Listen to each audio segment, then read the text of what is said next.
اور پھر جو صحیح معنوں میں طہارت کرتا ہے اسے نزلہ اور زکام سب سے کم ہوتا ہے. مجھے جب بھی چھوٹے ہوتے ہوئے یہ کبھی تکلیف ہوئی تو دادا جی ایک ہی بات کہتے تھے, پوت وضو کر کے نک چ چنگی طرح پانی پا کے تانوں چڑھائی.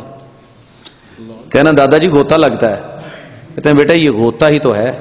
نہر میں جب نہاتے تھے نا اور پانی چڑھ جاتا تھا اوپر کو ناک کو تو ہر چیز ہی کھل جاتی تھی, کان ناک ہر چیز فریش, آنکھیں سرخ. تو محمد رسول اللہ صلی اللہ علیہ وسلم نے خصوصاً جیسے اس طہارت کا طریقہ بتایا ہے, پوری دنیا کی کتابیں اٹھا کر کے دیکھ لیں, یہ باریک چیزیں نہیں بتا پائی ہوں گی کہ آپ دائیں چلو سے لے کر کے پانی کلی کر لیتے, یہ ایک مستقل طریقہ, ناک الگ سے اس کے لیے پانی لیتے, یہ الگ طریقہ.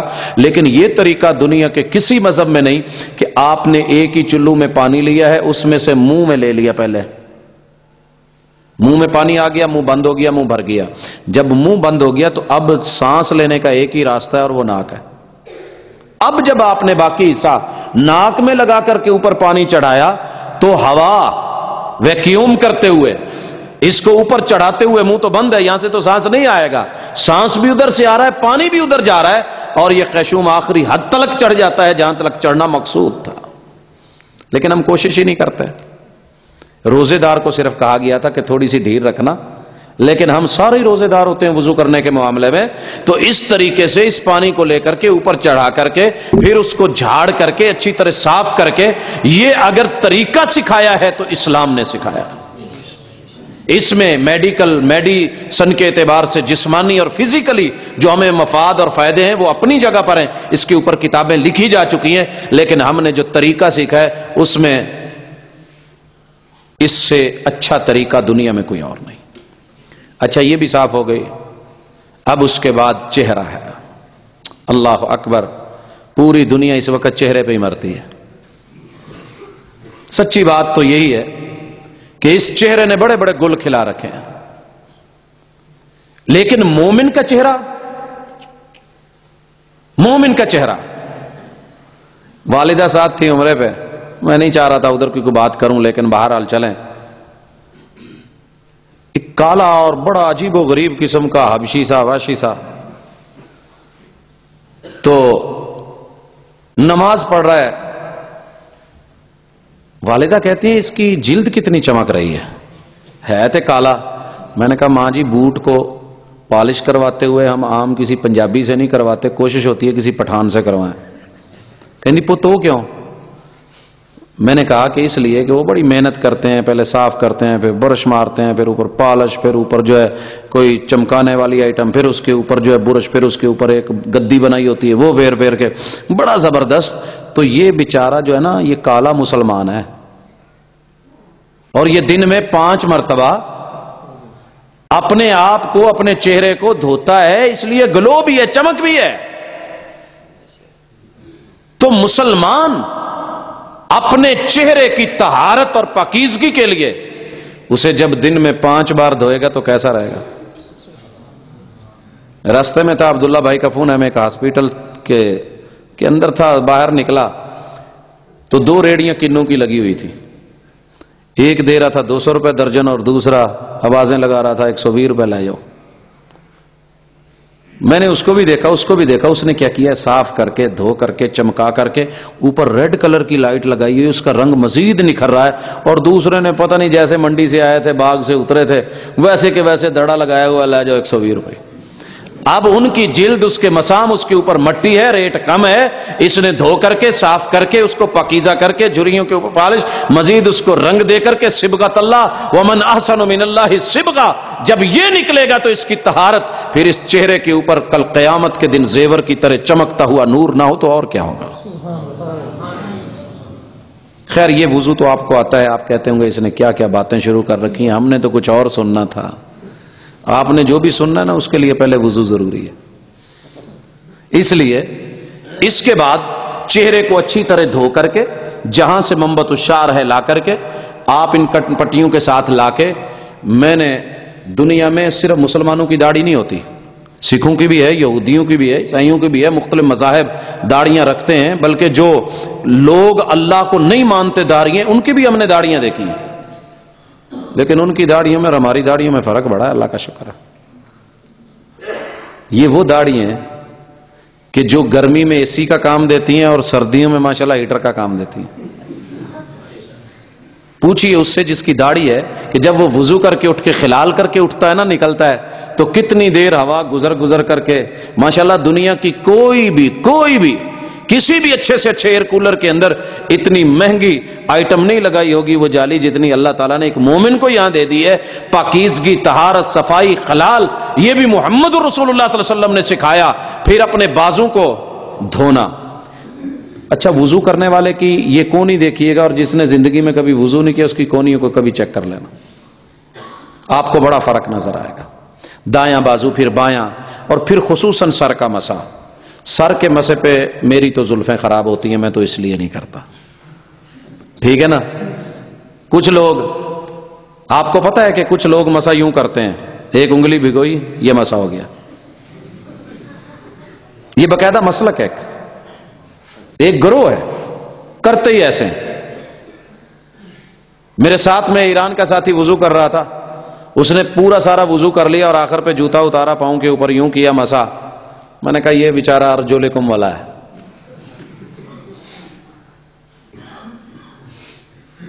سمجھایا وہ نہیں سمجھا، ہمارا حق تھا بات سمجھا دینا.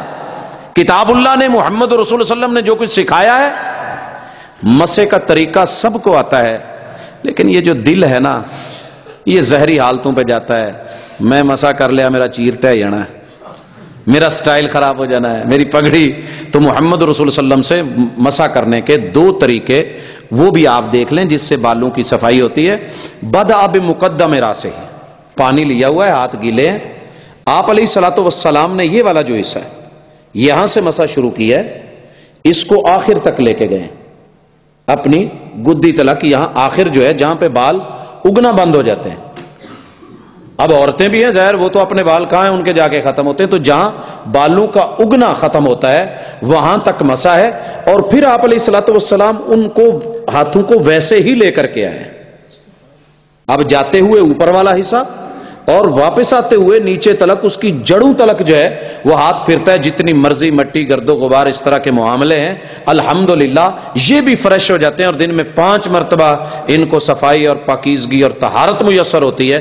اور پھر ساری طہارتوں کا مقابلہ کر دیا گیا.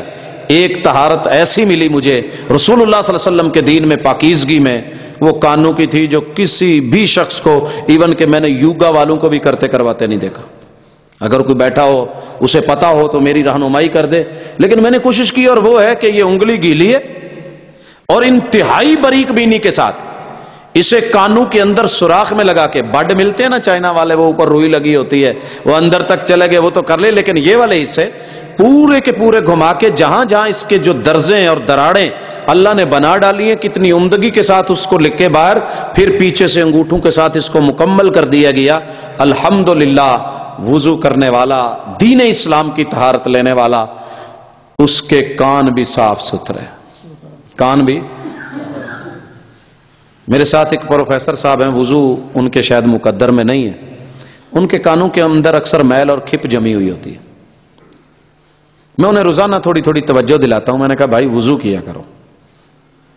ایک دن غصے میں آ گئے، مجھے کہنے لگے تیرا مطلب کیا ہے، کیا آکھنا کیا چانی میں کو، دیرا غازی کھاں کیا ہے، میں کو کہاں تو وضو کروائی کھڑی ہے، جیڑے ویلے مل دیا کہ وضو کی کر. میں پھر چپ ہو گیا. میں نے کہا یار میں نے غلط تو نہیں کہا، تو وضو کیا کر.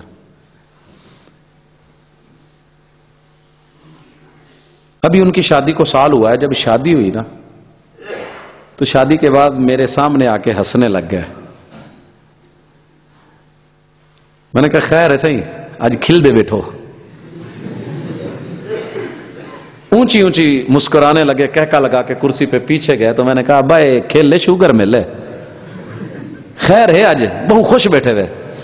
تو کہنے لگے یار جو بات تو مجھے کہتا تھا نا مجھے سمجھ نہیں آتی تھی، میری کل بیوی نے کلاس لی ہے.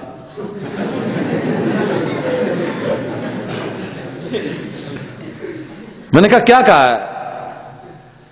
میں کہا میں سامنے بیٹھا تھا تو تھوڑا سا ایسے ہو کے سائڈ میں مجھے کہنے لگی ایک بھمدانی بھی ایک اگوں آبانی، ایک اچھا نہیں لگتا، ایک جو تو نے کان صاف نہیں کیے، بچوں کی طرح کان بھی گندے اور ان میں پتہ نہیں کیا کچھ جمع، اٹھ چل کان صاف کر کے.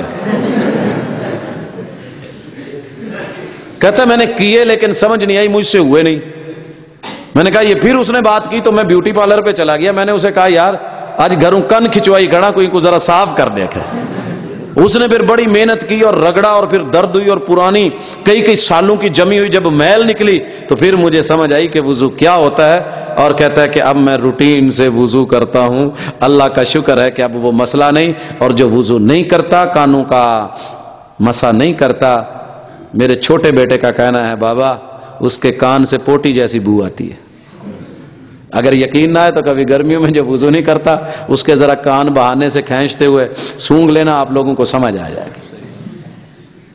تو اسلام پتہ بھی نہیں چلنے دیتا، اور چھوٹی چھوٹی چیزوں کے اندر خوشبو، عطر، معطر، پاکیزگی، اور اللہ تعالیٰ نہیں۔ اس کے بعد محمد رسول اللہ صلی اللہ علیہ وسلم نے پاؤں دھوئے ہیں اور اتنی باریکی سے دھوئے، خلال کر ڈالا، ایک ایک انگلی کا خلال۔ علی پور چٹھا میں پچھلے جمعے ایک مسئلہ بنا، امام صاحب نے وضو کیا، وضو کرنے کے بعد آ کے خطبہ دیا، خطبہ دینے کے بعد کہنے لگے کہ یار 1 منٹ ٹھہرو میں وضو کر کے آتا ہوں پھر جماعت کرواتا ہوں۔ انسان ہے، وضو کر کے آیا، تازہ تازہ آ کے مصلی پہ کھڑا ہوا، تکبیر ہوگی، اللہ اکبر کہہ کے نماز شروع کروا دی۔ جب سجدے میں گیا تو ہماری نظر بھی تو اللہ کا شکر ہے نا کہیں کی کہیں گئی ہوتی ہے، ہمیں تو حکم ہے نا سجدے والی جگہ پہ نظر رکھیں، لیکن ہم نے بھی ہر جگہ دیکھنی ہوتی ہے۔ تو مقتدی کی پیچھے سے پچھلی صف سے نظر پڑ گئی کہ امام صاحب کے پاؤں کا کچھ حصہ ٹخنے کے نیچے خشک ہے۔ اب اسے پوری نماز میں یہی وسوسہ لگا رہا۔ امام صاحب نے جب سلام پھیرا تو کہتا ہے امام صاحب آپ کے پاؤں کا کچھ حصہ خشک تھا، آپ کی تو نماز نہیں ہوئی، اب ہمارا کیا حکم ہے؟ دیکھیے اسلام اتنا حساس ہے۔ مسئلہ کیا تھا ایک الگ، لیکن اس کو ماننے والے کے اگر پاؤں کا تھوڑا سا حصہ بھی خشک رہ گیا، محمد رسول اللہ صلی اللہ علیہ وسلم نے کتنی تاکید فرمائی تھی کہ یہ جہنم میں جل سکتا ہے، یہ جہنم میں۔